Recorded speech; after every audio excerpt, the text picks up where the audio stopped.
بسم اللہ الرحمن الرحیم۔ ناظرین السلام علیکم، میں ہوں آپ کا میزبان صابر شاکر وفاقی۔ دارالحکومت اسلام آباد سے کچھ تازہ ترین خبریں ہیں اور خبریں ہیں پاکستان کی قومی سیاست کے بارے میں۔ اپوزیشن کے وار مسلسل جاری ہیں اور وزیر اعظم عمران خان اب میدان میں نکلے ہوئے ہیں اور جوابی حملے کر رہے ہیں، اپنے آپ کو محفوظ کر رہے ہیں اور ذرا اب تھوڑا سا وہ وزیر اعظم ہاؤس اور وزیر اعظم آفس اور بنی گالہ سے نکل کر فرنٹ فٹ پہ کھیلنے کی کوشش کر رہے ہیں۔ کریز سے باہر نکلے ہیں، آپ یوں سمجھ لیں، کریز سے باہر نکلے ہیں اور اب تھوڑا سا وہ فرنٹ فٹ پہ کھیلنے کا ارادہ رکھتے ہیں۔ پہلا انہوں نے جلسہ کر لیا، لیکن پیرالل جو ہے اپوزیشن کیا کر رہی ہے اور وزیر اعظم عمران خان کیا کر رہے ہیں۔ خطرات موجود ہیں، خطرات کم نہیں ہوئے، کیونکہ اپوزیشن جو ہے اس وقت بہت ویل آرگنائزڈ کہنا چاہیے۔ ہو سکتا ہے پاکستان تحریک انصاف کے دوستوں کو یہ بات پسند نہ آئے، لیکن دشمن کو کبھی کمزور نہیں سمجھنا چاہیے، اور وہ سیاسی دشمن ہو، سیاسی مخالف ہو، ادروائز ہو،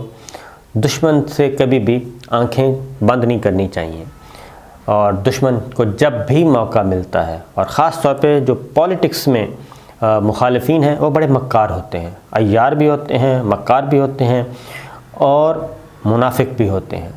کیونکہ پولیٹکس میں کوئی اصول اور ضابطے کی نام کی کوئی چیز نہیں ہے۔ کہ پاکستان اور بر صغیر کی پولیٹکس صبح و شام یہاں پہ وفاداریاں تبدیل 1947 سے لے کے آج تک تاریخ بھری پڑی ہے کہ وفاداریاں کیسے تبدیل ہوتی ہیں، خریدی جاتی ہیں، سب کچھ ہوتا ہے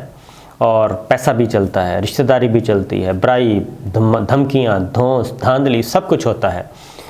تو اگر وزیر اعظم عمران خان پاکستان میں بیٹھ کے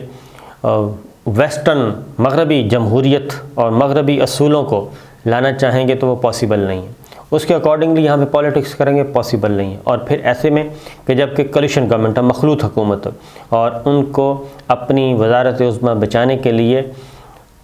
مسلم لیگ قاف کی ضرورت ہو، MQM کی ضرورت ہو، GDA کی ضرورت ہو، BAP کی ضرورت ہو، آزاد ارکان کی ضرورت ہو، تو ایسے میں اور پھر ان کے مقابلے میں تمام تگڑے یعنی کہ سٹرونگ جو ہیں کھاک قسم کے پولیٹیشنز ہوں، مولانا فضل الرحمان صاحب، Sharif family, Zardari family, Bhutto family, Wali Khan family, تو ان کو آپ انڈر ایسٹیمیٹ نہیں کر سکتے۔ اور یہ انہوں نے خاص طور پہ پاور کوریڈورز کی پولیٹکس کو وہ زیادہ سمجھتے ہیں۔ تو وزیر اعظم عمران خان صاحب 2 اور 2 4 کی طرح آگے بڑھنا چاہ رہے تھے، اور 2 اور 2 4 کی طرح آگے بڑھتے بڑھتے ان سے کچھ مائنس ہو گیا، اور مائنس ہوا تو اس وقت سے لے کے اب تک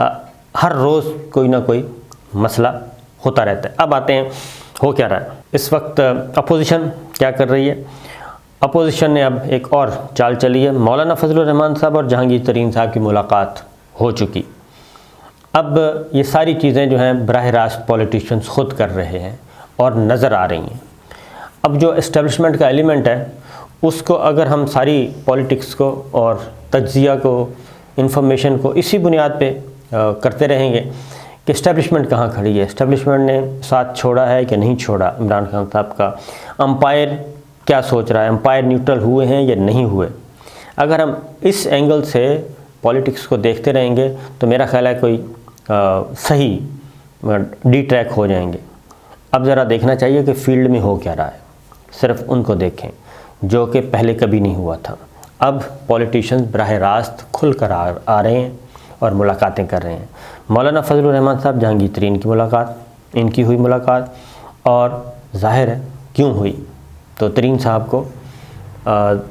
کچھ نہ کچھ آفرز کی ہوں گی، کوئی پیشکش کی ہوگی، اور یہ ذہن میں رکھیے گا کہ جہانگیر ترین صاحب نے تعلقات بگاڑے وزیر اعظم عمران خان صاحب کی وجہ سے اور PTI کی وجہ سے۔ ان کے تعلقات، ان کی رشتہ داریاں تو پیپلز پارٹی میں بھی ہیں اور نون میں بھی ہیں، پاکستان مسلم لیگ قاف میں بھی ہیں،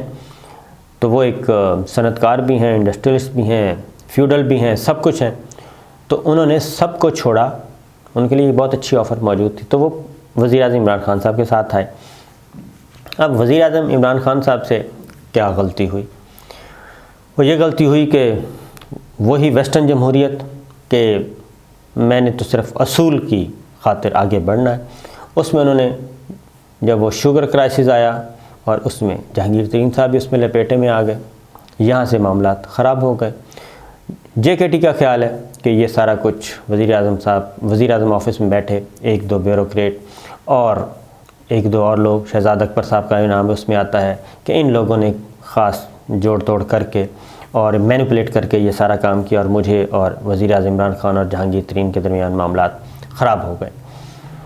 تو ان کی وجہ سے انہوں نے نون لیگ بھی چھوڑی، پیپلز پارٹی بھی چھوڑی، کاف لیگ بھی چھوڑی، سب کچھ چھوڑ کے تو وہ یہ ہوا۔ لیکن یہاں سے ان کی غلطی ہوئی اور وزیر اعظم عمران خان اور JKT میں معاملات خراب، ورنہ یہ ایکچوئل بتا رہا ہوں کہ جہانگیر ترین کے بارے میں وزیر اعظم عمران خان ہمیشہ یہ کہتے تھے کہ واحد آدمی ہے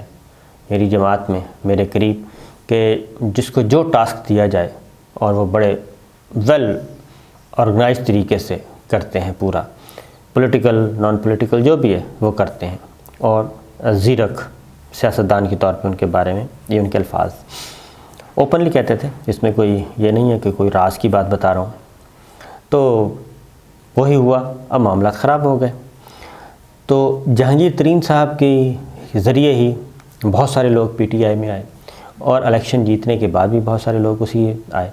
اب پورا فوکس جو ہے اس پہ ہے، اور راجہ ریاض صاحب برسر عام کہہ چکے ہیں، تو اب JKT پہ پورا فوکس کیا ہوا ہے، پنجاب میں بھی اور مرکز میں بھی بہت امپورٹنٹ رول ہے ان کا۔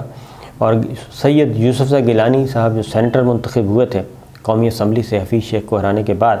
اس میں بھی JKT کا ایلیمنٹ موجود تھا۔ گیلانی صاحب کی رشتہ داریاں اپنی جگہ، لیکن JKT ایلیمنٹ بھی موجود تھا، اور اس طریقے سے گیلانی صاحب جو ہیں وہ جیت گئے تھے سینٹ کا الیکشن، اور الیکٹورل کالج میں لوز کیا تھا وزیر اعظم عمران خان صاحب نے، اور پھر اس کے بعد ہوا۔ اب ملاقات ہوئی ہے جہانگیر ترین صاحب کی اور شہباز شریف صاحب کی، اور ڈیٹیل ملاقات ہوئی ہے۔ یہ ملاقات خالصتاً ایک دو سیاستدانوں کے درمیان تھی، دو بزنس مین کے درمیان تھی، دو صنعت کاروں کے درمیان تھی، کیونکہ مفادات جو ہیں وہ یہ بات ذہن میں رکھیے کہ مفادات پاکستان کی سیاست میں صرف جو ہمیں فیس نظر آ رہے ہوتے ہیں پولیٹکس میں، قومی اسمبلی میں، یہ پولیٹیکل فیس ہوتے ہیں، ان کے پیچھے جو ہیں وہ صنعت کار موجود ہوتے ہیں، فیوڈلز موجود ہوتے ہیں، اور یہ سب کارپوریٹ سیکٹر کے بڑے بڑے بزنس کمیونٹی کے لوگ موجود ہوتے ہیں۔ تو یہاں پہ ساروں کے مفادات ایک ہو جاتے ہیں، اور وہ ہر جماعت میں موجود ہوتے ہیں۔ تو جب ان کے مفادات کو بحیثیت مجموعی بہت زیادہ خطرہ ہو تو پھر آگے بڑھتے ہیں اور آپس میں رابطے کرتے ہیں۔ تو شہباز شریف اور جہانگیر ترین صاحب کی بھی ملاقات ہو گئی، اور یہ ملاقات آنے والے دنوں میں خطرناک ہو سکتی ہے وزیر اعظم عمران خان صاحب کے لیے، کیونکہ شہزاد اکبر صاحب کو ہٹانے کے بعد بھی جہانگیر ترین اور وزیر اعظم عمران خان میں کوئی رابطہ یا ملاقات نہیں ہو سکی اب تک، اور اگر یہ ملاقات نہیں ہوتی تو یہ اختلافات بڑھتے جائیں گے، کیونکہ جہانگیر ترین اور شہباز شریف صاحب کے درمیان ہونے والی ملاقات جو ہے وہ نہ صرف اس وقت کی صورتحال بلکہ مستقبل میں بھی اکٹھے چلنے کی بات کی گئی، اور کوئی فارمولا طے کیا جا رہا ہے کہ آئندہ بھی کیسے ہم اکٹھے چل سکتے ہیں۔ یہ پاور شیئرنگ بھی ہو سکتی ہے، یہ نئی سیاسی جماعت بھی ہو سکتی ہے، مختلف ایلیمنٹس کو اکٹھا کیا جاتا ہے، تو یہ اگلی جو پلاننگ ہے وہ بھی ساتھ ہو رہی ہے۔ فواد چوہدری صاحب کہتے ہیں جہانگیر ترین صاحب جو ہیں وہ پارٹی کو نقصان نہیں پہنچائیں گے، اور وہ پارٹی کے خلاف نہیں جائیں گے، تو مجھے یہ بات کوئی اپیلنگ نہیں ہے، کیونکہ جہانگیر ترین صاحب جو ہیں وہ یہ کہتے ہیں، سمجھتے ہیں کہ جب تک وہ سب کچھ، یعنی وہ کہتے ہیں میرے بزنس کا ساروں کو پتہ تھا، میں بزنس مین ہوں، میں ذمہ دار ہوں، میری صنعتیں ہیں، میری شوگر ملز ہیں، فلور ملز ہیں، سب کچھ پتہ تھا، تو جب تک میں فیور دیتا رہا میں بہت اچھا تھا، اور ایک آنن فانن ایک شوگر کرائسس آیا اور اس میں مجھے دھر لیا گیا، اور پھر نہ صرف یہ دھر لیا گیا بلکہ وہ سمجھتے ہیں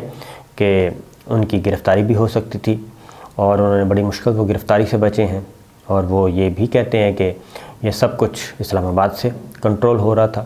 تو بہرحال ان کے پاس بھی کچھ انفارمیشنز ہیں، تو مجھے نہیں لگتا کہ ترین صاحب اس وقت، اگر کوئی ایسا سٹیج آتی ہے بالکل کیا کہنا چاہیے میک اور بریک کی، تو وہ بچائیں گے پی ٹی آئی کی گورنمنٹ کو، مجھے نہیں لگتا۔ تو فواد چوہدری صاحب نے ایک خوش فہمی کا ذکر کیا، تو دیکھتے ہیں کیا ہوتا ہے، لیکن ایسا ہے نہیں۔ اس کے بعد ایم کیو ایم، کیونکہ جو چیزیں سامنے آ رہی ہیں وہ یہی ہے کہ چیزیں تھوڑی سی نظر آ رہی ہیں، وہ یہ ہے وزیر اعظم کو بھی اس بات کا احساس ہو چکا ہے، پی ٹی آئی کو احساس ہو چکا ہے کہ اب معاملات تھوڑے سے خراب ہوئے ہیں۔ تو وزیر اعظم بہت جلد ہی ایم کیو ایم کے ہیڈ کوارٹر میں وزٹ کریں گے، وہ ان کا مرکز ہے بہادر آباد، وہاں پہ جائیں گے، کراچی کا دورہ کریں گے، اور ایم کیو ایم کے ساتھ ایک باضابطہ پولیٹیکل سیٹلمنٹ کی جائے گی، ری نیگوشیٹ کیا جائے گا، وہ پیکج اناؤنس کرنا پڑے گا، اور کیا پیکج ہوگا، کیا انسینٹیوز ہوں گے۔ وفاقی کابینہ میں کی جا رہی ہے رد و بدل کا اشارہ کیا گیا ہے، اس میں بھی ایم کیو ایم مزید وزارت مانگ سکتی ہے، اور اس کے بعد کراچی میں ایم کیو ایم کے بڑے سالڈ قسم کے مطالبات ہیں، جو کہ سخت مطالبات ہیں، وہ یہ ہے کہ 9-0 واپس کیا جائے ان کو، اور ان کے بہت سارے دیگر جو دفاتر ہیں وہ واپس کیے جائیں، سیلڈ ہیں ان کو واپس کیا جائے۔ تو اگین یہ ایک مشکل مرحلہ ہوگا۔ تو وزیر اعظم Imran Khan M Q M کے ہیڈ کوارٹر تو جائیں گے، اور وہاں پہ ان کے مطالبات ہیں بھاری بھرکم، وہ کیسے پورے کریں گے، یہ بھی ایک چیز ہے۔ اس کے ساتھ ساتھ ایک سروے ہوا ہے، اور یہ سروے کروایا ہے گیلپ پاکستان نے۔ اس سروے میں 53% پاکستانیوں نے اس امید کا اظہار کیا ہے کہ وزیر اعظم عمران خان اپنی مدت پوری کریں گے، 5 سال وزیر اعظم رہیں گے، اور وہ پاکستان کی تاریخ کے پہلے وزیر اعظم ہوں گے جو اپنی مدت پوری کریں گے۔ یہ سروے ہوا ہے، اس میں 5000 سے زائد افراد نے اس سروے میں حصہ لیا۔ نیا سروے 30% شہریوں نے صرف کہا ہے کہ مدت مکمل نہ ہونے کے خدشے کا اظہار کیا ہے، لیکن 5000 میں سے جو 53% ہیں وہ کہتے ہیں کہ مدت پوری کریں گے۔ اس میں جو آگے بریک اپ ہے سروے کا، وہ ہے کہ بلوچستان سے 75% نے کہا ہے، پنجاب سے 55% نے کہا ہے، سندھ سے 49% نے، خیبر پختونخوا سے 45% شہری جو ہیں وہ پر امید ہیں کہ مدت پوری کریں گے۔ اب خیبر پختونخوا جو ہے وہ سب سے پی ٹی آئی کا گڑھ ہے، وہاں پہ صرف وہاں کا رزلٹ ہے 45%، سندھ میں بھی 49% ہے، تو بلوچستان میں سب سے زیادہ نتیجہ آیا ہے 75% کا، پنجاب میں 55% ہے، تو یہ مجموعی طور پہ 53%۔ تو یہ ایک کیا ہے۔ اور حکومت کی کارکردگی اچھی ہے یا بری، اس سوال پر 34% نے کارکردگی کو اچھا کہا، 34 نے برا کہا۔ تو یہ ایک اور دلچسپ بات ہے کہ کارکردگی 50% ہے، 34% برابر اچھی اور بری والے، جبکہ وزیر اعظم کے طور پہ وزیر اعظم عمران خان کے وہ 53% ہیں۔ تو دیکھتے ہیں کہ یہ سارا کچھ آگے کیسے بڑھے گا، اور یہ چوہے بلی کا کھیل جو چل رہا ہے اس کا انجام کیا ہوگا۔ اجازت دیجیے، اللہ حافظ۔